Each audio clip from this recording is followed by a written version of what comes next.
Saludos país, saludos mundo. De nuevo aquí con ustedes Alfonso Torres, soy yo en su espacio Voz para el Cambio, una ventana de compromiso con la patria, con el ideal de Juan Pablo Duarte, conversando con Aristóteles Poncerrate, el filósofo de Dajabón, y con don Bienvenido Charboy, el hombre que baila mucho son ahí en la zona de Santa Bárbara y Villa Francisca.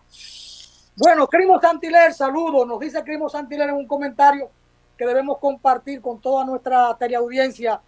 Un abrazo, querido, aquí en Bávaro.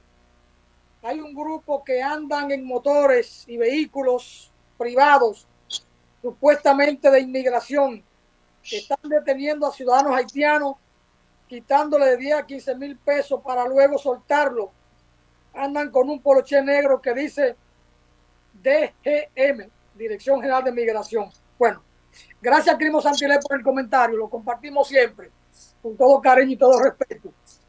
Charboy, el tema de la frontera es un tema en cualquier parte del mundo donde hay frontera.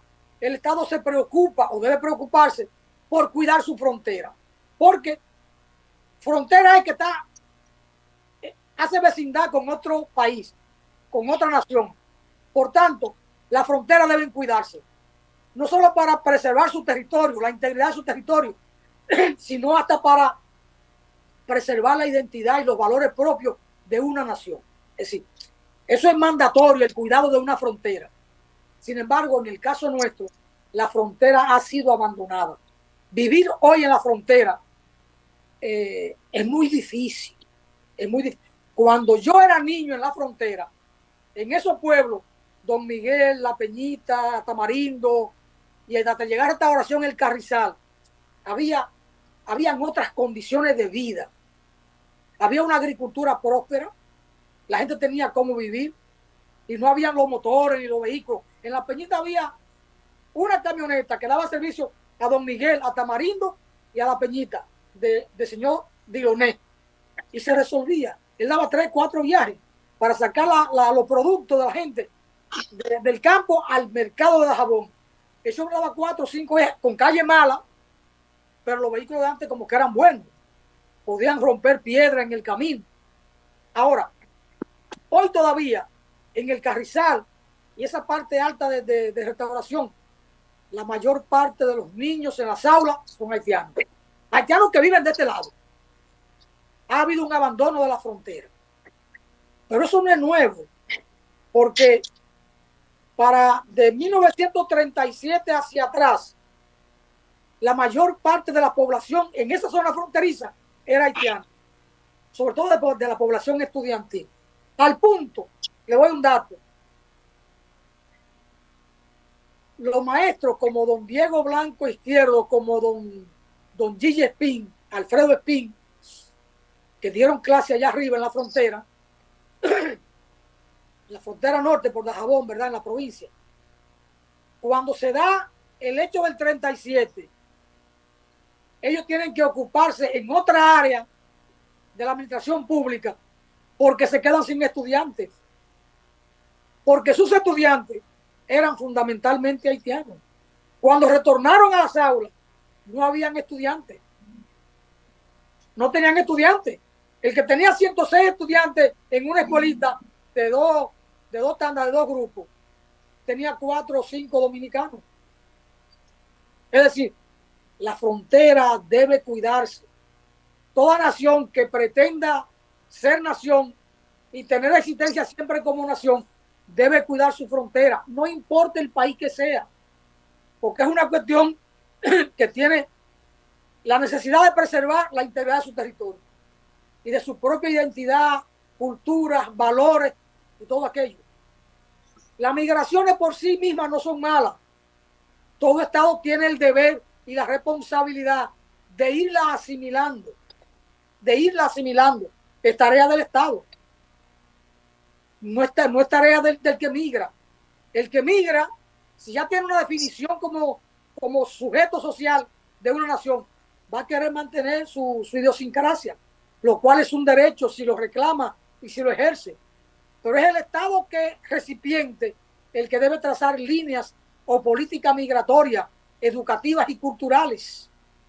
Ahí le dejo el tema un tanto problematizado. Adelante, Monserrate o Charbol, quien quiera. Adelante, Charboy. Bueno, Alfonso ha dicho una verdad, o sea, esas cosas no son nuevas, tienen décadas, como la mayoría de los problemas que tiene el país, que no son nuevos. Y lo de la frontera, vuelvo y digo, por ejemplo, a mí me critican mucho. Yo soy un defensor de los derechos de las personas migrantes, no importa su nacionalidad. Aunque me encasillen a veces de que como pro haitiano, pero eso a mí no me preocupa o me amenaza. Eso es parte de lo que uno se gana al mantener ciertas posiciones y ciertos principios. Todo eso que dice Alfonso es cierto. El papel del Estado, de los gobiernos, de las instituciones. El problema es que aquí se usa como demagogia. No en función de lo que plantea Alfonso y como está definido en las leyes. Porque aquí no se cumplen esas leyes, se violan. Aquí lo primero, o los primeros, ustedes saben que yo trabajé con los jesuitas, porque yo iba antes mucho a la frontera. Yo trabajé en el servicio jesuita a refugiados inmigrantes, incluso cuando las deportaciones masivas aquella de que cuando era ministro de Interior y Policía Amarante Baré, en el gobierno de Leonel, creo que 2005, si la memoria no me falla, yo era encargado de comunicación del servicio jesuita y tuve la oportunidad de vivir esa experiencia. Entonces, el principal responsable de la migración irregular es el Estado, porque la permite. Lo que siempre se ha demandado es el respeto a la ley y a los derechos humanos. O sea, por ejemplo, Migración vive diciendo que no hay macoteo, pero vive cancelando inspectores que se han demostrado que viven macoteando. Y eso es algo, entre comillas, normal en este país. El macoteo de migración. Eso es algo hasta institucional, se podría decir. Entonces, se habla mucho de la frontera que está blindada, que se usa mucho ese término, que lo cogen prestado de la economía, que la frontera está blindada, pero a cada rato dicen que pasó fulano, que pasó esto, que hubo un haitiano. Entonces, ¿dónde es que está blindada la frontera? Entonces, todo eso se usa como negocio, se usa como demagogia política, como se usó en las elecciones, pero nunca ha habido un interés real de resolver eso. Aquí hubo un esfuerzo que se podía decir, quizá el único esfuerzo un poco serio, fue cuando se aprobó el plan de regularización. Incluso en esa etapa ustedes recuerdan que hubo un grupo significativo de migrantes que se fue del país voluntariamente. Pero ni siquiera el Estado cumplió con lo que aprobó, porque hay un temor a sectores ultranacionalistas. Entonces, y le tienen miedo a un supuesto costo electoral. Mire lo que pasó ayer en el Congreso. Un hecho hasta risible y lamentable. Entonces, el tema de la frontera y de la migración, ningún gobierno lo ha asumido seriamente, solamente como demagogia, como instrumento para sacarle provecho político. Y ahí están los hechos. Entonces, ahí están los hechos. Y vuelvo y repito, se magnifican las cosas. Dicen, que no hay cupo en las escuelas porque supuestamente le han dado prioridad a los haitianos. No, aquí se han quedado miles de estudiantes todos los años escolares. Además, el extranjero tiene derecho a la educación y eso está contemplado en el Estado, en la Constitución, en las leyes. O sea, ¿por qué hay que dejarlo fuera porque sean haitianos si residen aquí? Nosotros vamos a Estados Unidos y no nos niegan la educación, aunque estemos de manera irregular, ni la salud. Pero aquí negamos derechos que queremos que en otros países nos den a nosotros. Adelante, Ponce, que no soy yo solo. Gracias. Eso tiene muchas aristas. Ustedes han tocado verazmente varias de ellas, pero hay una que es la más problemática. Es que ya la migración haitiana no es un problema político, es un problema económico. Hay toda una tramoya económica con el tráfico ilegal, con la trata de blancas, como se le llama de manera internacionalmente en el ámbito jurídico, al tráfico de personas por dinero. Hay una trata de blancas que es un negocio multimillonario que el Estado no ha querido atacar ni ha tenido la voluntad política de atacar, porque están involucrados quienes tienen que prestar la debida protección a la frontera y son los primeros que están involucrados en ese negocio que es la trata de blancas. Esa es otra arista que también tenemos que comentar en Voz para el Cambio, porque el comentario de Crismol Santilet va precisamente en ese sentido, en que esa migración haitiana también es fruto de una explotación económica con los nacionales haitianos. Los maltratan, pero es para sacarles beneficios económicos. Los agarran la Dirección General de Migración, pero 2 manzanas más allá, si tienen los 5,000 pesos, lo bajan de la camiona, como decimos popularmente, y ya pagaron sus 5,000 pesos y cuando lo vuelven a agarrar tienen que buscarlo otra vez 5,000 o 10,000 pesos para que lo bajen de la camiona. Es decir, hay un negocio armado ahí que el Estado no ha tenido la voluntad política de atacarlo. Y eso también hay que denunciarlo, don Alfonso. Bienvenido, Charbón.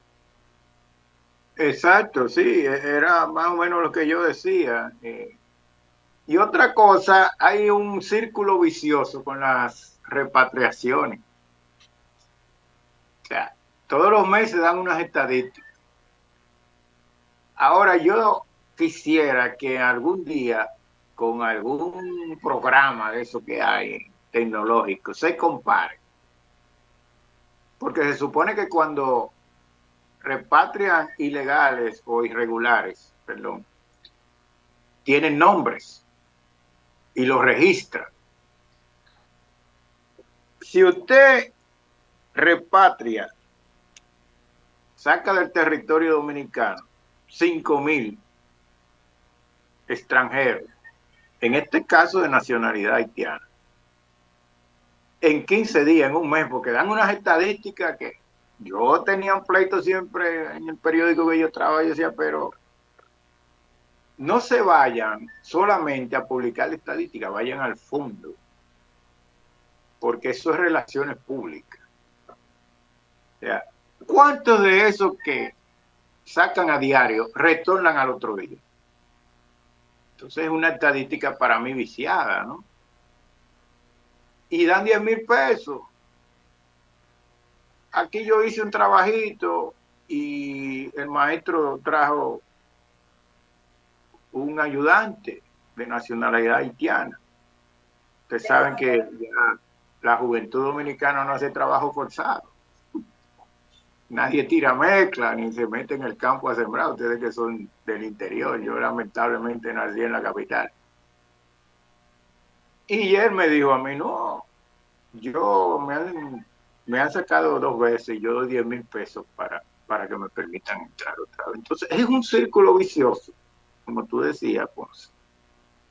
pero es con la complicidad del Estado. Entonces todo eso siempre yo me río cuando dice, y eso es fácil, solamente tienen que ir a las cuentas de los que están depuestos en la frontera, en las instituciones civiles y militares, porque ellos no están ahí gratis, y es vamos a decir, un entramado, que se usa mucho ahora ese nombre. Yo me río cuando leo todo eso. Entonces, te decía que en 6 meses hemos expulsado 50,000. Pero tú puedes estar seguro que de esos 50,000, quizás todos han regresado. Me parece un poco a las estadísticas que tienen que ver con la violencia contra la mujer. Hay registradas 5,000 querellas, pero después al final usted ve que de esas 5,000 los jueces fallaron a favor del hombre, pues, como le pasó a mi hermano, para no meterme mucho en ese tema, porque no hubo tal agresión. Entonces esas estadísticas no son reales, porque hubo un entramado de fiscales de las unidades de género que se confabuló con la supuesta víctima. Entonces, esas estadísticas no son reales, porque es un círculo vicioso. Que me perdonen las compañeras que pongo ese ejemplo, pero las pruebas están ahí. Y yo lo dije en su momento y lo vamos a seguir diciendo. Por lo menos que la comparen mensual para que no se vaya muy lejos. O sea, la lista de los que fueron repatriados y cuántas veces fulano de tal fue expulsado del país y volvió, y cómo volvió. Eso se parece también, a mí me gusta poner muchos ejemplos, cuando confiscan un cargamento de droga en el camino, pero nunca lo dejan llegar a su destino para no descubrir el peje gordo que está metido en eso, la empresa gorda o la zona franca gorda. Ahí está el caso de Quirino. ¿Por qué no dejaron que la droga de Quirino llegara a su destino? Y lo interceptaron en la autopista, hubo muchas llamadas al final. Entonces nunca se dijo quién iba a recibir esa droga. Entonces, hay un manejo de las cosas que la gente no sabe cuál es el fondo. Mucha vocinglería, un nacionalismo parcializado solamente frente a Haití, pero aplaudimos a Estados Unidos, que sí realmente es que nos tiene a nosotros dominado durante décadas, por no decir otra cosa, pero esa dominación es buena. O sea, hay que ver, reitero, esas estadísticas, esas situaciones de la frontera, porque no es nuevo. O sea, se quiere presentar como que, como decía Alfonso, eso tiene décadas de zonas que ha estado siempre poblada por su mayoría, que no son la mayoría, valga la redundancia, sino algunas zonas. Yo no creo que sea la mayoría en la frontera. Son incluso las poblaciones más deprimidas económicamente y que se anuncian en cada gobierno planes de desarrollo y nunca se cumplen. Adelante, pues. Y en la parte rural, toda la frontera, porque el Estado nuestro ha abandonado a los dominicanos que allí vivían. Simplemente la gente se fue, los viejos se cansaron y los muchachos tenían que salir a buscar vida.